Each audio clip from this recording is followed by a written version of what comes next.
नमस्कार, जय हिंद साथियों। स्वागत है आप सभी का आपके अपने इस YouTube channel star studies centre पर। आज का ये हमारा क्लास नंबर 44 है। इसके पहले की क्लासेस आप सभी लोग पॉलिटेक्निक बायोलॉजी 2023 के प्लेलिस्ट में जा कर के देख सकते हैं। चलिए आज की इस क्लास को स्टार्ट करते हैं। आज के इस क्लास का सबसे पहला प्रश्न आप सभी के स्क्रीन पर आ चुका है भाई। यहाँ पे पूछा गया है न्यूरोहाइपोफाइसिस स्रावित करता है। ए ऑप्शन है वैसोप्रेसिन तथा एस्ट्रोजन, बी ऑप्शन है ऑक्सीटोसिन तथा एस्ट्रोजन, सी ऑप्शन है ऑक्सीटोसिन तथा वैसोप्रेसिन और ऑप्शन डी दिया गया है वैसोप्रेसिन तथा वृद्धि हार्मोन। तो आइए समझते हैं सबसे पहले हम पिट्यूटरी ग्लैंड के बारे में। यदि हम बात करें पिट्यूटरी ग्लैंड की तो इसको जो है पीयूष ग्रंथि के नाम से जानते हैं और इसको मास्टर ग्लैंड के नाम से भी, मास्टर ग्रंथि के नाम से भी जाने जाते हैं। तो पिट्यूटरी ग्लैंड्स को टू मेन पार्ट्स में जब डिवाइड करते हैं तो हमें मिलता है क्या, एंटीरियर पिट्यूटरी और पोस्टीरियर पिट्यूटरी। एंटीरियर पिट्यूटरी को हम लोग क्या कहते हैं, एडिनोहाइपोफाइसिस कहते हैं, जबकि पोस्टीरियर पिट्यूटरी को क्या कहते हैं, न्यूरोहाइपोफाइसिस कहते हैं। तो यहाँ पे चाहे प्रश्न ऐसे पूछे न्यूरोहाइपोफाइसिस और चाहे प्रश्न आपसे पूछे पोस्टीरियर पिट्यूटरी, तो न्यूरोहाइपोफाइसिस स्रावित करता है क्या, ऑक्सीटोसिन तथा वैसोप्रेसिन नाम का हार्मोन। ऑप्शन नंबर सी यहां पर आप सभी के लिए राइट आंसर हो जाएगा। आइए चलते हैं दूसरे प्रश्न पर। दूसरा प्रश्न आज की इस क्लास का आप सभी के स्क्रीन पर दिया गया है भाई। निम्नलिखित में से कौन सा हार्मोन हाइपोथैलेमस द्वारा संश्लेषित होता है परंतु पीयूष ग्रंथि द्वारा स्रावित होता है। ए ऑप्शन आप सभी का ऑक्सीटोसिन, बी ऑप्शन आप सभी का प्रोलैक्टिन, सी ऑप्शन आप सभी का पुट्टकोद्दीपक हार्मोन और डी ऑप्शन है असिताड़ु उद्दीपक हार्मोन। इसी प्रश्न को अंग्रेजी में देख लीजिए। दूसरा प्रश्न है which among the following hormone is synthesised by hypothalamus. Hypothalamus के द्वारा सिंथेसाइज किया जाता है but released by pituitary gland. चार विकल्प स्क्रीन पर है। पहला है ऑक्सीटोसिन, दूसरा है प्रोलैक्टिन, सी ऑप्शन है फॉलिकल स्टिमुलेटिंग हार्मोन और डी ऑप्शन है मेलानोसाइट स्टिमुलेटिंग हार्मोन। यहाँ पे प्रश्न संख्या दूसरा का जो राइट आंसर हो जाएगा आप सभी का भाई ऑप्शन नंबर यहाँ पर ए करेक्ट हो जाएगा। उस हार्मोन का नाम क्या है, ऑक्सीटोसिन है। आइए चलते हैं अगले प्रश्न पर। अगला प्रश्न, तीसरा प्रश्न आप सभी के स्क्रीन पर यहाँ पे पूछा गया है अग्न्याशय की डी कोशिकाएं तथा D2F कोशिकाएं क्रमशः स्त्रावण करती हैं। तो आपको बता दें पैनक्रियाज में आइलेट्स ऑफ लैंगरहैंस पाई जाती हैं। लैंगरहैंस की द्वीपिकाएं पाई जाती हैं जिसमें अल्फा सेल्स पाई जाती हैं। तो अल्फा सेल्स से ग्लूकेगॉन हार्मोन का सिक्रीशन होता है। उसमें भाई बीटा सेल्स पाई जाती हैं। तो बीटा सेल्स के द्वारा इंसुलिन हार्मोन प्रोड्यूस किया जाता है। कौन सा हार्मोन, इंसुलिन हार्मोन प्रोड्यूस किया जाता है। उसमें भाई डी कोशिकाएं कह लीजिए या फिर डेल्टा कोशिकाएं कह लीजिए, ठीक है। तो ये कोशिकाएं भी पाई जाती हैं, डी कोशिकाएं या डेल्टा कोशिकाएं, जिसके द्वारा क्या स्रावित होता है, सोमैटोस्टैटिन नाम का हार्मोन सिक्रीट होता है। और उसी में D2F कोशिकाएं पाई जाती हैं या फिर PP कोशिकाएं पाई जाती हैं। तो इनसे क्या सिक्रीट होता है, पैनक्रियाटिक पॉलीपेप्टाइड सिक्रीट होता है। तो अभी हमने आपको बताया बीटा, अल्फा, यहाँ पे डी हार्मोन या फिर डेल्टा कह लीजिए और यहाँ पे D2F के बारे में बताया या फिर PP हार्मोन के बारे में बताया। तो पूछा गया है डी कोशिकाएं तथा D2F कोशिकाएं। ए ऑप्शन है अग्न्याशयी पॉलीपेप्टाइड तथा सोमैटोस्टैटिन, बी ऑप्शन है अग्न्याशयी सोमैटोस्टैटिन तथा पॉलीपेप्टाइड, सी ऑप्शन है इंसुलिन तथा सोमैटोस्टैटिन और डी ऑप्शन है ग्लूकेगॉन तथा सोमैटोस्टैटिन। अब यहाँ पर देखिए ए ऑप्शन भी आपका राइट हो सकता था लेकिन ये ऑप्शन आपका रॉन्ग है क्योंकि सबसे पहले डी कोशिकाओं का बताना है तो सोमैटोस्टैटिन, बाद में D2F कोशिकाओं का बताना है तो अग्न्याशयी पॉलीपेप्टाइड सिक्रीट होता है। इसलिए ऑप्शन नंबर यहां पर आप सभी का बी करेक्ट हो जाएगा। यही प्रश्न आप लोग अंग्रेजी में भी देख लीजिए। अग्न्याशयी सोमैटोस्टैटिन लैंगरहैंस की द्वीपिकाओं की डेल्टा कोशिकाओं से तथा अग्न्याशयी पॉलीपेप्टाइड पैनक्रियाटिक पॉलीपेप्टाइड D2F या फिर PP कोशिका से स्रावित होता है। चलिए भाई चलते हैं अगले प्रश्न पर। अगला प्रश्न आप सभी के स्क्रीन पर है और ये प्रश्न जो है ये 4 नंबर का क्वेश्चन है। तो प्रश्न संख्या 4 आपसे पूछा है, निम्न में से कौन मादा लिंग हार्मोन है। यहां पे देखिए एंड्रोजन लिखा गया है, लेकिन यहां पे आप लोग एस्ट्रोजन लिख लीजिए। क्या लिख लीजिए? एस्ट्रोजन लिख लीजिए। तो बताइएगा एंड्रोजेंस, एस्ट्रोजन हार्मोन, या फिर प्रोजेस्टेरोन हार्मोन, या फिर एस्ट्रेडियोल हार्मोन, या फिर इनमें से सभी। तो देखिए कंफ्यूजन आपको हो गया। प्रश्न संख्या 4 स्क्रीन पर और ए ऑप्शन को काट करके क्या लिखना है? एस्ट्रोजन लिखना है। तो अब बताना है निम्न में से कौन मादा लिंग हार्मोन है। Which one of the following is a female sex hormone. तो बात करें एस्ट्रोजन की तो ये क्या है? एक लिंग हार्मोन है किसका? मादा में। दूसरा देखिए प्रोजेस्टेरोन, यह भी क्या है? मादा लिंग हार्मोन है। सी ऑप्शन है एस्ट्रेडियोल, यह भी क्या है? कहीं ना कहीं मादा लिंग हार्मोन है। अतः ऑप्शन डी करेक्ट हो जाएगा इनमें से सभी।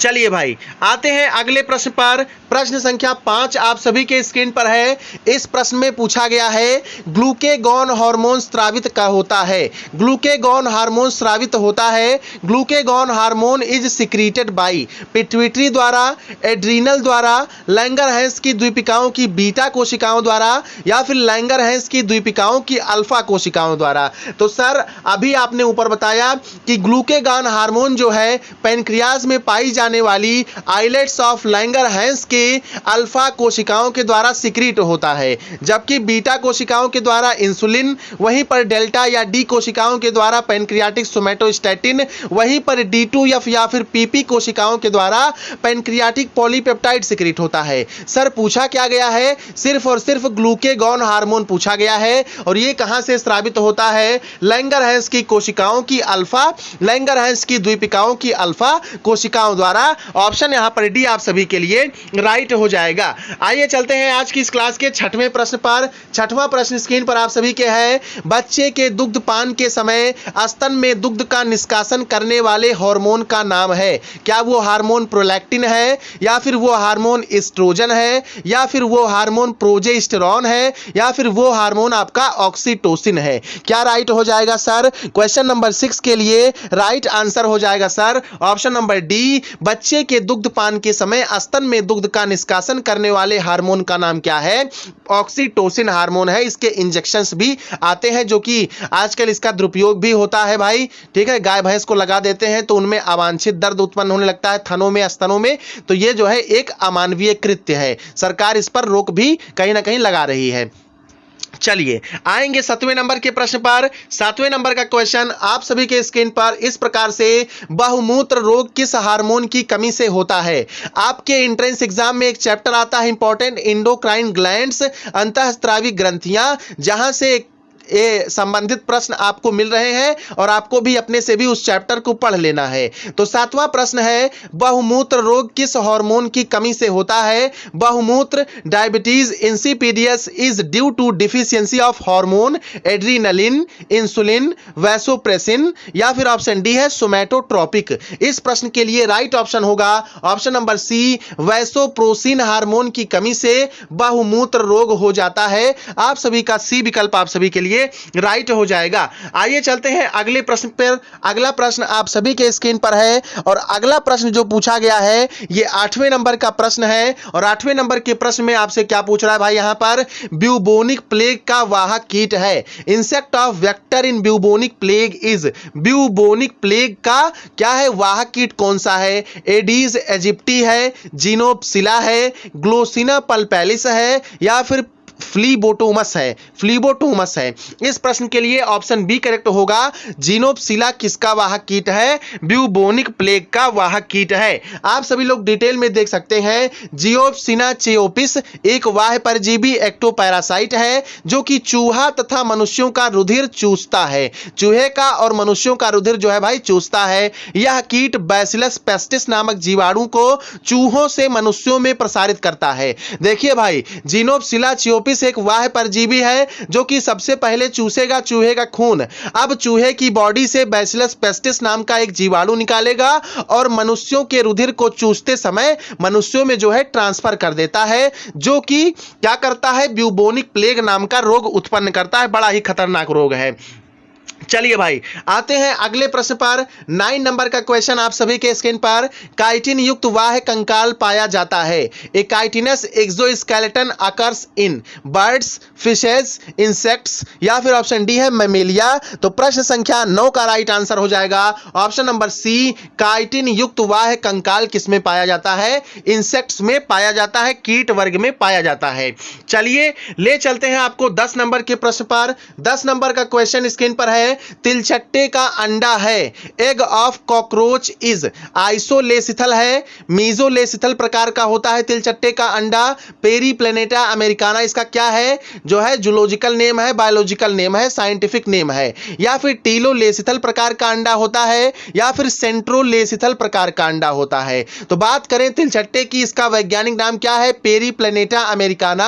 और इसके अंडे की जब हम बात करते हैं तो इसका अंडा सेंट्रोलेसिथल प्रकार का होता है। अब ऐसा अंडा सेंट्रोलेसिथल प्रकार का होता है जिसमें पीतक या फिर कह लीजिए जर्दी या फिर कह लीजिए पीला वाला हिस्सा या फिर कह लीजिए यग ओक, ठीक है। यहां पर मैं लिख देता हूं EGG यग, और उसके बाद में योक। योक माने क्या होता है? पीतक जो है पीला वाला हिस्सा। तो यग योक कहां पाया जाता है? बिल्कुल सेंटर में पाया जाता है। सेंट्रो से समझ लीजिए बिल्कुल सेंटर में पाया जाता है। तिलचट्टे में जो भी अंडा दिखेगा उसमें सेंट्रोलेसिथल प्रकार का होगा। तो सेंट्रोलेसिथल प्रकार का अंडा ऐसा अंडा जिसमें पीतक जो है यग योक जो है वो बिल्कुल सेंटर में पाया जाता हो।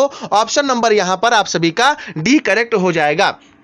देखिए भाई, तिलचट्टे के अंडे में पीत जो योग होता है इसकी मात्रा बहुत अधिक होती है, अतः यह माइक्रोलेसिथल होता है। इसमें पीत जो है मध्य में केंद्रित होता है, मैंने अभी बताया सेंटर में, तथा इसके चारों ओर साइटोप्लाज्म होता है, अतः यह सेंट्रोलेसिथल प्रकार का अंडा कहलाता है। चलिए ले चलते हैं 11 नंबर के प्रश्न पर। 11 नंबर का प्रश्न आप सभी के स्क्रीन पर। संघ आर्थ्रोपोडा में उत्सर्जन होता है, या ऐसे समझिए संघ आर्थ्रोपोडा के सदस्यों में उत्सर्जन होता है। Excretory system in phylum Arthropoda is कुंडलित वृक्कों द्वारा, बाई नेफ्रीडिया, ग्रीन ग्रंथियों द्वारा, by green glands, C option वृक्कों द्वारा, बाई किडनीज, और ऑप्शन डी है इनमें से कोई नहीं। प्रश्न संख्या 11 के लिए राइट आंसर हो जाएगा option number B, by green glands.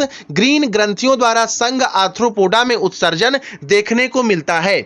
आइए चलते हैं अगले प्रश्न पर। और अगले प्रश्न पर चलने से पहले यहां देख लीजिए, आर्थ्रोपोडा संघ के जंतुओं में विभिन्न प्रकार के उत्सर्जी अंग पाए जाते हैं, जैसे समूह क्रस्टेशिया। इसका एग्जांपल ले लीजिए झींगा या प्राण। तो सर जब आपसे पूछे झींगा या प्राण में किस प्रकार का उत्सर्जन होता है, किस ग्रंथि से उत्सर्जन होता है, तो ग्रीन ग्रंथि से, ग्रीन ग्लैंड से होता है। वहीं पर समूह एरेक्निडा की बात कर लीजिए, जैसे बिच्छू इसका एग्जांपल है। तो जब आपसे पूछे बिच्छू में किस प्रकार से उत्सर्जन होता है, तो बिच्छू में उत्सर्जन के लिए कॉक्सल ग्रंथि पाई जाती है, कॉक्सल ग्लैंड पाई जाती है। वहीं पर कीट वर्ग की बात कर लीजिए, जैसे काकरोच, पेरीप्लेनेटा अमेरिकाना की ही ले लीजिए, तो इसमें जो है उत्सर्जन हेतु, एक्सक्रीशन हेतु, ठीक है, एक्सक्रीटरी मटेरियल के परिवहन हेतु मैल पीघियन नलिकाएं पाई जाती हैं। कौन सी नलिकाएं पाई जाती हैं? मैल पीघियन नलिकाएं पाई जाती हैं। चलिए आते हैं प्रश्न संख्या 12 पर। प्रश्न संख्या 12 आप सभी के स्क्रीन पर है। तो कैथराइडिन नामक तेल निम्न में से किससे बनाया जाता है? आपसे इकोनॉमिक बॉटनी और इकोनॉमिक जूलॉजी से क्वेश्चन आएगा, तो यहां पे हम संयुक्त रूप से ले लेते हैं क्या? Economic biology. तो इकोनॉमिक बायोलॉजी से क्वेश्चन पूछा जाएगा, और इकोनॉमिक बायोलॉजी का क्वेश्चन है कैथराइडिन नामक तेल निम्न में से किससे बनाया जाता है? ए ऑप्शन आप सभी के स्क्रीन पर। ए ऑप्शन कैथेरेंसस रोजिया के फूलों से, बी ऑप्शन है कैथेरेंसस रोजिया के बीजों से, सी ऑप्शन है बीटल्स के सुखाए गए पंखों से, डी ऑप्शन है मछली के यकृत से। इस प्रश्न के लिए राइट आंसर क्या हो जाएगा भाई? तो बीटल्स के सुखाए गए पंखों से कैथराइडिन नामक ऑयल एक्सक्रीट किया जाता है, ठीक है, या फिर अलग किया जाता है, एक्सट्रैक्ट किया जाता है। तो cantharidin is an oil is prepared from which of the following? Dried elytra of beetles is the right answer for this question. चलिए भाई आपको ले चलते हैं 13 नंबर के क्वेश्चन पर। 13 नंबर का क्वेश्चन आप सभी के स्क्रीन पर। यहां पे आप सभी से क्या पूछा गया है? पीत ज्वर का स्थानांतरण होता है। Yellow fever is transmitted by मादा क्यूलैक्स द्वारा, मादा एनाफिलीज द्वारा, मादा एडीज द्वारा, घरेलू मक्खी द्वारा। यहां पे इस प्रश्न के लिए राइट आंसर क्या हो जाएगा? ऑप्शन नंबर सी करेक्ट हो जाएगा भाई। मादा एडीज द्वारा पीत ज्वर का स्थानांतरण होता है। चलिए इस टॉपिक को थोड़ा डिटेल देख लीजिए, सुनिए ध्यान से और नोट कर लीजिए, स्क्रीनशॉट ले लीजिएगा, बाद में आपके रिवीजन के काम में आएगा। अधिकांशतः मादा मच्छर रोगवाहक होती हैं। अधिकतर जो मादा मच्छर होती हैं वो रोगवाहक होती हैं। इसका मतलब कि जो नर मच्छर है वो बेचारे सीधे साधे हैं, है ना, समझ सकते हैं। तो मादा मच्छर अधिकांशतः रोगवाहक होती हैं, कैरियर होती हैं, वेक्टर होती हैं। ये काटने पर रोग के कारक को रुधिर में स्थानांतरित कर देती हैं। जैसे वहां पे आपने देखा था भाई, जीनोप्सिला कीट क्या करता था, चूहे से बैसिलस पेस्टिस नाम के जीवाणु को मनुष्य में स्थानांतरित कर देता था। तो ब्यूबोनिक प्लेग का कारण क्या हुआ, कारक क्या हुआ, कैरियर जो है काज क्या हुआ, बैसिलस पेस्टिस नाम का जीवाणु हुआ। ठीक उसी प्रकार से मादा मच्छर क्या करती हैं, काटने पर रोग के कारक को, काज को रुधिर में स्थानांतरित कर देती हैं। अब एग्जांपल के तौर पे देख लीजिए, जैसे मादा क्यूलेक्स मच्छर है, तो मादा क्यूलेक्स मच्छर क्या है, ये फाइलेरिया का वाहक है। ठीक है, फाइलेरिया का वाहक है। मादा एनोफिलीज की बात करें तो ये मलेरिया का वाहक है। जबकि मादा एडीज की बात करें तो ये डेंगू, पीत ज्वर तथा चिकनगुनिया बड़की खतरनाक वाली मच्छरिन है ना। तो देखिए ये ज्यादा खतरनाक है, तो बच करके रहना है। वैसे आपको मादा क्यूलेक्स से भी बचना है, मादा एनाफिलीज से भी बचना है, मादा एडीज से भी बचना है। साथ ही साथ किसी भी प्रकार का मच्छर मक्खी हो तो उससे बचना है। क्या करेंगे आप लोग, सबसे सस्ता और अच्छा जुगाड़ क्या है भाई, मच्छरदानी लगा करके ही तब जो है शयन करेंगे, सोएंगे। ठीक है, उससे आप सेफ रहेंगे। बाकी ऑल आउट मॉर्टिन वगैरह लगाएंगे तो आपके स्वास्थ्य पे जो है बुरा असर पड़ेगा लंबे टाइम पे चल करके। चलिए भाई आते हैं प्रश्न संख्या 14 पर। प्रश्न संख्या 14 आप सभी के स्क्रीन पर यहां पे पूछा गया है, ऑर्गन ऑफ बोजानस है कॉकरोच में उत्सर्जी अंग? बिल्कुल नहीं भाई, मोलस्का में उत्सर्जी अंग, यही आपका राइट आंसर होगा, एक्सक्रीटरी इन मोलस्का। ऑप्शन नंबर बी आप सभी के लिए करेक्ट आंसर हो जाएगा। Organ of Bojanus is excretory in molluscs, Mollusca में पाए जाने वाला एक्सक्रीटरी ऑर्गन होता है ऑर्गन ऑफ बोजानस। चलिए ले चलते हैं प्रश्न संख्या 15 पर। प्रश्न संख्या 15 की जब बात करेंगे तो यहां पे आपसे पूछा गया है, मोती उत्पन्न करने वाली भारतीय प्रजाति है, pearl producing Indian species is. A option है ऑस्ट्रिया इंडिका, बी ऑप्शन है ऑस्ट्रिया बुल्गारिस, सी ऑप्शन है पिंकटेडा इंडिका और डी ऑप्शन है पिंकटेडा बुल्गारिस। तो यहां पे जो सबसे अच्छी प्रजाति है, भारतीय प्रजाति है, वो पिंकटेडा बुल्गारिस है। ऑप्शन नंबर डी आप सभी के लिए यहां पे राइट आंसर हो जाएगा इस प्रश्न के लिए। चलिए ले चलते हैं 16 नंबर के प्रश्न पर, लेकिन उस पर चलने से पहले देख लीजिए, उत्तम प्रकार का मोती पिंकटेडा की विभिन्न जातियों से प्राप्त होता है। इन्हें सामान्यतः पर्ल ओयस्टर कहा जाता है। एक टॉपिक आपको यह भी मिल गया, आपसे पूछे कि पर्ल ओयस्टर के नाम से कौन जाना जाता है, तो पिंकटेडा स्पीसीज जाने जाते हैं। ये मोलस्का संघ के जीव हैं। पिंकटेडा बुल्गारिस मोती उत्पन्न करने वाली क्या है, भारतीय प्रजाति है, इंडियन स्पीसीज है, जिसे भारतीय पर्ल ओयस्टर कहा जाता है। चलिए भाई आप सभी को ले आए हैं प्रश्न संख्या 16 पर। यहां पे आपसे पूछा गया है, हर्डमानिया के रक्त में होता है, the blood of Herdmania contains. तो ना तो ये लोहा कंटेन करता है, ना ही ये तांबा कंटेन करता है और ना ही ये कैडमियम कंटेन करता है। तब करता क्या है, ये वैनेडियम कंटेन करता है। The blood of Herdmania contains vanadium. Option C will be the right answer for this question. Herdmania के रुधिर में वैनेडियम पदार्थ पाया जाता है, जो कि इसकी श्वसन रंगा में होता है। चलिए ले चलते हैं 17 नंबर के क्वेश्चन पर। 17 नंबर का प्रश्न आप सभी के स्क्रीन पर है और यहां पे भाई साहब पूछा गया है, वयस्क मानव का दंत सूत्र है, छोटके गधारे लड़किन का नहीं पूछा गया है। यहां पे वयस्क मानव का दंत सूत्र पूछा गया है। Dental formula of adult human is 21-23-21-23 A option, B option है 21-33-21-33, सी ऑप्शन है 21-22-21-22 और डी ऑप्शन है 21-23-21-23। तो जानते हैं मानव में 4 प्रकार के दांत होते हैं, कैनाइंस, इंसीजर्स, मोलर्स और प्रीमोलर्स। तो कुल मिलाकर के जो मेन आपका सूत्र होता है, ये मैंने डिटेल में बताया हुआ है, प्रीवियस वीडियोस में देख लीजिएगा। यहां पे इस प्रश्न के लिए राइट आंसर है भाई आप सभी का ऑप्शन ए 21-23-21-23 आपका राइट आंसर हो जाएगा। वयस्क मानव का यही दंत सूत्र है। आप लोग दंत सूत्र में खरगोश का भी देख लीजिएगा, ठीक है, यहां से भी क्वेश्चन आपका पूछा जा सकता है। आप लोग दंत सूत्र में भाई हाथी का भी देख लीजिएगा, सर्च कर लीजिएगा, ठीक है। चलिए आते हैं अगले प्रश्न पर। 18 नंबर का प्रश्न आप सभी के स्क्रीन पर है और प्रश्न संख्या 18 पूछ रहा है, भूख लगने पर व्यक्ति सबसे पहले उपयोग करता है। On being hungry man uses first fat, glycogen, blood protein या फिर ऑप्शन डी है मसल प्रोटीन। यहां पे इस प्रश्न के लिए राइट आंसर हो जाएगा आप सभी का option number B, glycogen use करता है। भूख लगने पर व्यक्ति सबसे पहले जो है ग्लाइकोजन का इस्तेमाल करता है, वही खत्म करता है। भूख लगने पर व्यक्ति सबसे पहले कार्बोहाइड्रेट का उपयोग करता है। ग्लाइकोजन क्या है भाई? एक पॉलीसैकेराइड्स है जो कि जंतुओं में कार्बोहाइड्रेट का संचित रूप होता है। देखिए कई क्वेश्चन मिले। सबसे पहला क्वेश्चन, भूख लगने पर व्यक्ति क्या उपयोग करेगा? कार्बोहाइड्रेट उपयोग करेगा, या यूं क्वेश्चन समझ लीजिए ग्लाइकोजन उत्पन्न करेगा, ग्लाइकोजन उपयोग करेगा। अब क्वेश्चन पूछेगा ग्लाइकोजन है क्या? तो ये एक प्रकार का कार्बोहाइड्रेट है। अब क्वेश्चन पूछेगा कि ग्लाइकोजन किस प्रकार का कार्बोहाइड्रेट? तो ये पॉलीसैकेराइड्स है। अब आपसे क्वेश्चन पूछेगा कि जंतुओं में कार्बोहाइड्रेट का संचित रूप बता दीजिए, तब आप घूम करके आएंगे कार्बोहाइड्रेट में ग्लाइकोजन बताएंगे। जंतुओं में कार्बोहाइड्रेट का संचित रूप क्या होता है? ग्लाइकोजन होता है। अब दोबारा आपसे क्वेश्चन पूछे यहीं पर कि सर जी ग्लाइकोजन कहां पर स्टोर होता है? तो ग्लाइकोजन का संग्रह भैया यकृत, लिवर में, लिवर और पेशियों में होता है। लिवर और मसल्स में ग्लाइकोजन का स्टोरेज हो सकता है। चलिए ले चलते हैं 19 नंबर के प्रश्न पर। 19 नंबर का प्रश्न आपसे पूछ रहा है, यकृत में यूरिया का संश्लेषण होता है क्या नाइट्रोजन साइकिल द्वारा, क्या क्रेब्स साइकिल द्वारा, क्या ग्लाइकोलिसिस द्वारा, क्या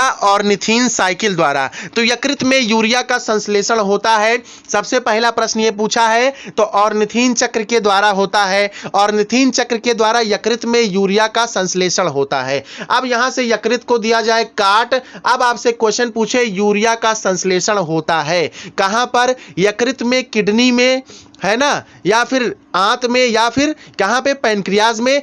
तो 99% स्टूडेंट्स क्या करते हैं? किडनी में लगा देते हैं, जो कि आपका गलत उत्तर हो जाता है। यूरिया का संश्लेषण भाई साहब ऑर्निथीन चक्र के द्वारा यकृत में होता है। ऑप्शन नंबर यहां पर आपका जो भी उस समय दिया रहे वही राइट हो जाएगा। इस प्रश्न के लिए क्या राइट है? ऑप्शन डी राइट है। ठीक है, तो उम्मीद करते हैं समझे होंगे। चलिए ले चलते हैं 20 नंबर के प्रश्न पर। 20 नंबर का प्रश्न स्क्रीन पर, यूरिक अम्ल मुख्य उत्सर्जी उत्पाद है। Uric acid is chief nitrogenous waste in insects में, बर्ड्स में, बोथ इंसेक्ट्स एंड बर्ड्स में, या फिर एम्फीबियंस में। यहां पर इस प्रश्न के लिए राइट आंसर क्या हो जाएगा? 20 नंबर के लिए ऑप्शन सी करेक्ट हो जाएगा। दोनों कीटों तथा पक्षियों में यूरिक अम्ल जो है मुख्य उत्सर्जी पदार्थ होता है, उत्पाद होता है। अब जिन जंतुओं से, ठीक है, जिन जंतुओं से यूरिक अम्ल जो है मुख्य उत्सर्जी उत्पाद में देखते हैं, जिन जंतुओं में हम लोग प्रायः यूरिक अम्ल मुख्य उत्सर्जी उत्पाद के रूप में देखते हैं, तो ऐसे जंतुओं को क्या कहते हैं? यूरिकोटेलिक कहते हैं। जबकि अमोनिया जिसमें देखते हैं जैसे केचुआ, तो उसको अमोनोटेलिक कहते हैं। जैसे अगर यूरिया देखते हैं जैसे मनुष्य में, तो यूरिया में यूरियोटेलिक कहा जाता है। यह आपके अरिहंत में भी दिया गया है। ठीक है, अब यहां पर डिटेल थोड़ा देख लीजिए। यूरिक अम्ल के उत्सर्जन के लिए सबसे कम पानी की आवश्यकता होती है। यह स्थलीय आवास का अनुकूलन होता है। यह सबसे कम विषैला होता है। यूरिक अम्ल का उत्सर्जन करने वाले जंतु को यूरिकोटीलिक कहते हैं, मैंने आपको बता दिया। उदाहरण के रूप में सरीसृप आते हैं, रेप्टाइल आते हैं, रेप्टिलिया के आते हैं जंतु, पक्षी वर्ग के आते हैं पक्षी, कीट वर्ग के आते हैं कीट, है ना। चलिए आते हैं लेकर के आपको 21 नंबर के प्रश्न पर। 21 नंबर का प्रश्न आप सभी के स्क्रीन पर, एडीएच हार्मोन की कमी से मूत्र परित्याग पर प्रभाव पड़ता है। तो एडीएच हार्मोन का आपसे जब फुल फॉर्म पूछ ले कभी, तो बताना है एंटी डाई यूरेटिक हार्मोन। क्या बताएंगे सर? एंटी डाई यूरेटिक हार्मोन क्या होता है? फुल फॉर्म एडीएच हार्मोन का होता है। एडीएच हार्मोन माने एंटी डाई यूरेटिक हार्मोन। तो जब एडीएच हार्मोन की कमी होगी तो मूत्र परित्याग क्या होगा?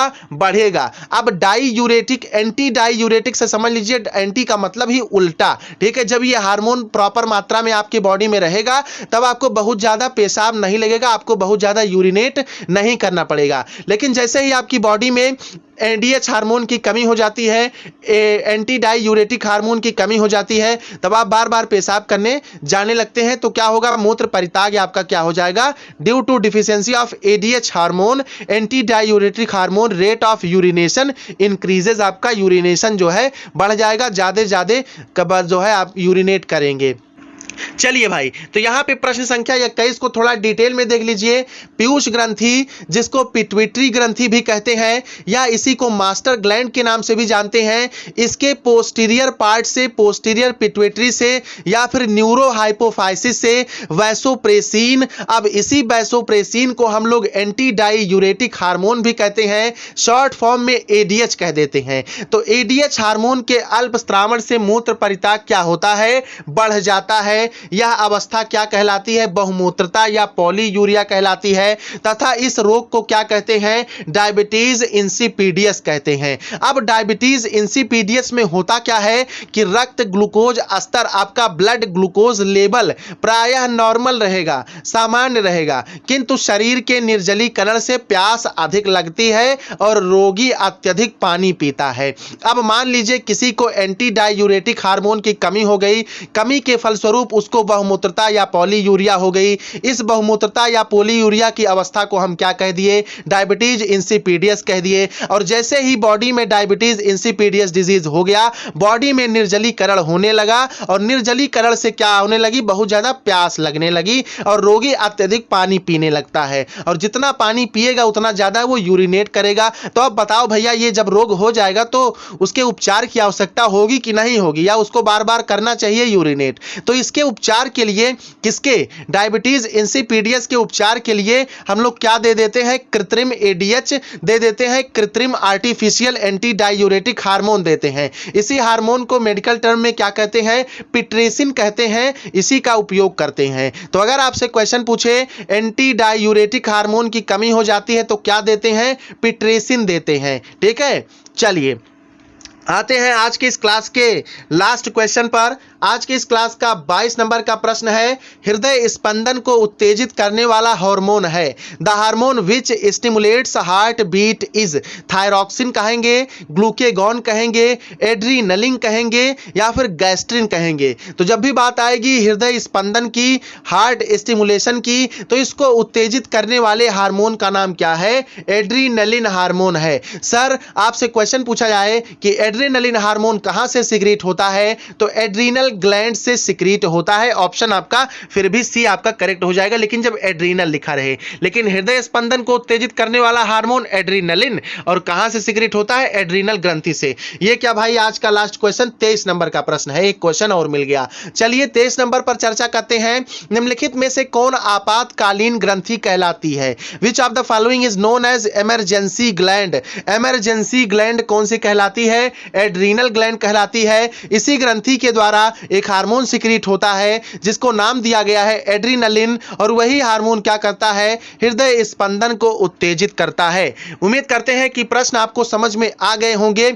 आप सभी के लिए एक इंफॉर्मेशन है, जिन छात्रों की तैयारी कुछ भी नहीं हुई है वो मात्र 59 रुपए में क्वेश्चंस, पीडीएफ नोट्स प्राप्त कर सकते हैं। डिस्क्रिप्शन में आपको व्हाट्सएप का नंबर मिल जाएगा, आप उस पर मैसेज करिएगा, क्यूआर कोड आपको प्रोवाइड किया जाएगा। जैसे ही पेमेंट आप करते हैं आपको आप ही के नंबर पे जो है नोट्स पीडीएफ प्रोवाइड करा दिए जाएंगे। ठीक है, उम्मीद करते हैं सारे प्रश्न समझ में आ गए होंगे। यदि कोई क्वेश्चन समझ में नहीं आया है तो आप लोग कमेंट करके पूछ सकते हैं। मिलते हैं नेक्स्ट क्लास के साथ। जय हिंद, जय भारत, वंदे मातरम।